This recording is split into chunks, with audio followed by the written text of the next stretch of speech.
السلام علیکم۔ آج اصناف شعری میں جو اہم ترین صنف ہے وہ غزل ہے۔ غزل کے بارے میں آج پڑھتے ہیں، تو امید کرتا ہوں آپ کو یہ پسند آئے گی۔ تو غزل چونکہ اہم ترین صنف شعری ہے، اس لیے اس کا بیان قدر تفصیل سے کیا جاتا ہے، تو تھوڑا سی یہ بھی میں آپ کو تفصیل سے بتاؤں گا۔ تو سب سے پہلے غزل کے بارے میں مفہوم اور تعارف اس کا پڑھتے ہیں۔ اصناف سخن میں غزل اہم ترین صنف شعری ہے۔ میں نے پہلے ہی بتایا ہے کہ اصناف سخن میں غزل اہم ترین جو ہے صنف شعری ہے۔ اردو شعری ادب میں سب سے زیادہ سرمایہ بھی غزل ہی کا ہے۔ یہ وہ صنف ہے جس میں عشق و محبت کا ذکر ہوتا ہے اور شاعر اپنے فکر و خیال کا اظہار علائم و رموز کے ذریعے نہایت لطیف پیرائے میں کرتا ہے۔ غزل کے لغوی معنی عورتوں سے باتیں کرنا یا عورتوں کے حسن و جمال کی تعریف کرنا کے ہیں۔ ایک روایت یہ بھی ہے کہ جب غزال کیا ہے، ملک عرب کا نہایت خوبصورت آہو یعنی کہ عرب کا خوبصورت ہرن کو شکاری کتے دبوچنے کو ہوں، اس کے منہ سے اس وقت جو درد ناک چیخ نکلتی اسے غزل کہتے ہیں۔ گویا غزل میں عشق و محبت اور سوز و درد کا بہت نمایاں ہونا ضروری ہے۔ تو فیض احمد فیض کا ایک شعر جو ہے وہ ہم دیکھتے ہیں: اور بھی دکھ ہے زمانے میں محبت کے سوا، اور بھی دکھ ہیں زمانے میں محبت کے سوا، راحتیں اور بھی ہیں وصل کی راحت کے سوا۔ آہستہ آہستہ غزل کا دامن وسیع سے وسیع تر ہوتا چلا گیا۔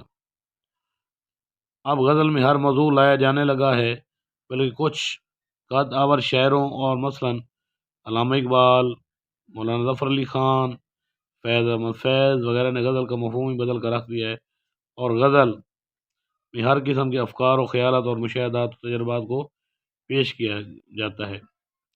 علامہ اقبال کی غزل کا شعر وہ میں آپ کو ایک حوالے کے طور پر سناتا ہوں کہ جب عشق سکھاتا ہے آداب خود آگاہی، جب عشق سکھاتا ہے آداب خود آگاہی، تو کھلتے ہیں غلاموں پر اسرار شہنشاہی۔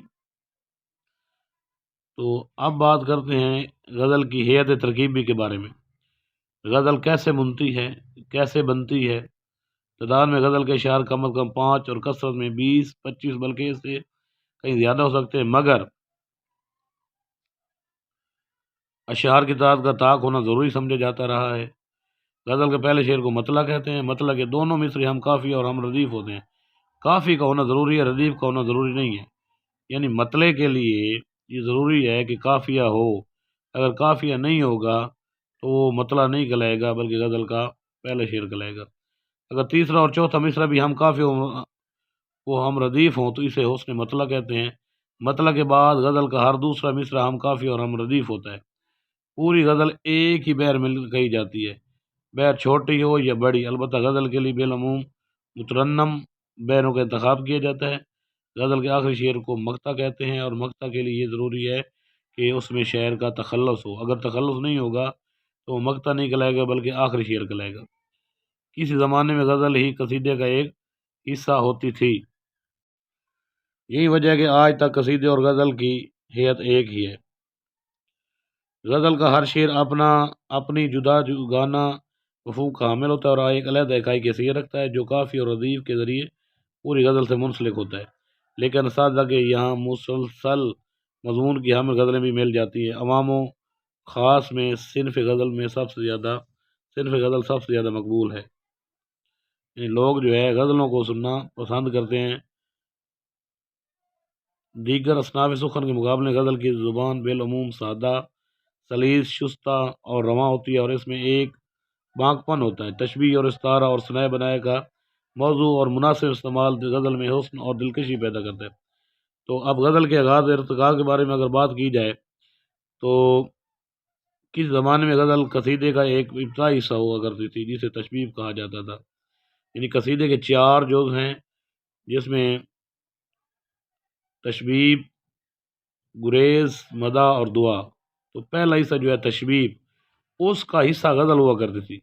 فارسی شاعری کے ایک قدیم شاعر رودکی نے اسے قصیدے سے علیحدہ کر کے اس کو غزل کا نام دیا۔ ٹھیک ہے جی۔ فارسی کے قدیم شاعر رودکی نے اسے قصیدے سے علیحدہ کر کے غزل کا نام دیا۔ فارسی میں بشمول حافظ شیرازی اور شیخ سعدی شیرازی کے غزل کے بڑے بڑے شاعر ہو گزرے ہیں، جن کی تفصیل بیان کرنے کا یہ موقع اب ادھر نہیں ہے، اگر کیا جائے تو وہ ویڈیو بہت لمبی ہو جاتی ہے۔ البتہ اردو غزل فارسی غزل کے تتبع میں لکھی گئی اور جلد ہی اس صنف نے ہر کے وما سے خراج وصول کرنا شروع کر دیا، یعنی اردو غزل جو ہے فارسی غزل کی پیروی میں لکھی گئی۔ اردو غزل کا بہترین دور میر اور غالب کا دور تھا۔ اس دور میں اور بھی بہت سے ممتاز غزل کو شعراء پیدا ہوئے، جن میں آتش، ناسخ، ذوق، مومن، شیفتہ، نواب داغ، مولانا حالی یعنی کہ مرزا داغ دہلوی جو علامہ اقبال کے استاد تھے، حالی الطاف حسین حالی تھے، علامہ اقبال، حسرت موانی، اصغر، جگر، فراق گورکھپوری، فانی بدایونی، فیض احمد فیض اور ناصر کاظمی کے نام شامل ہیں۔ تو ادھر ایک نمونے کے لیے غزل دی گئی ہے، تو وہ کس کی ہے؟ غالب کی ہے۔ تو اس کے علاوہ غزلیں اور بھی بے تحاشا ہیں، بے شمار ہیں، تو چلیں یہ میں پڑھ دیتا ہوں۔ دل ناداں تجھے ہوا کیا ہے، دل ناداں تجھے ہوا کیا ہے، آخر اس درد کی دوا کیا ہے۔ ہم ہیں مشتاق اور وہ بیزار، ہم ہیں مشتاق اور وہ بیزار، یا الہی یہ ماجرا کیا ہے۔ میں بھی منہ میں زباں رکھتا ہوں، میں بھی منہ میں زباں رکھتا ہوں، کاش پوچھو کہ مدعا کیا ہے۔ جان تم پر نثار کرتا ہوں، جان تم پر نثار کرتا ہوں، میں نہیں جانتا دعا کیا ہے۔ میں نے مانا کہ کچھ نہیں غالب، میں نے مانا کہ کچھ نہیں غالب، مفت ہاتھ آئے تو برا کیا ہے۔ تو یہ مقطع ہے، کیونکہ اس میں شاعر نے اپنا تخلص استعمال کیا ہے، اور یہ مطلع ہے، اس میں دیکھیں ہوا اور دوا یہ کافی ہیں، اور کیا ہے یہ ردیف ہے۔ تو یہ تھی ایک نمونے کی غزل۔ تو امید کرتا ہوں غزل کی تعریف یعنی مفہوم و تعارف، ہیئت ترکیبی اور آغاز و ارتقاء کے بارے میں آپ کو بخوبی علم ہوگا، تو اس کو ذہن نشین کر لیں۔ لیکچرر اردو کے انسٹرکٹر کی اردو کے حوالے سے یہ ویڈیوز جو ہیں بڑی مفید و معاون ثابت ہوں گی، تو اپنا ڈھیر سارا خیال رکھیے گا۔ آج کل اتنا ہی کافی۔ خدا حافظ۔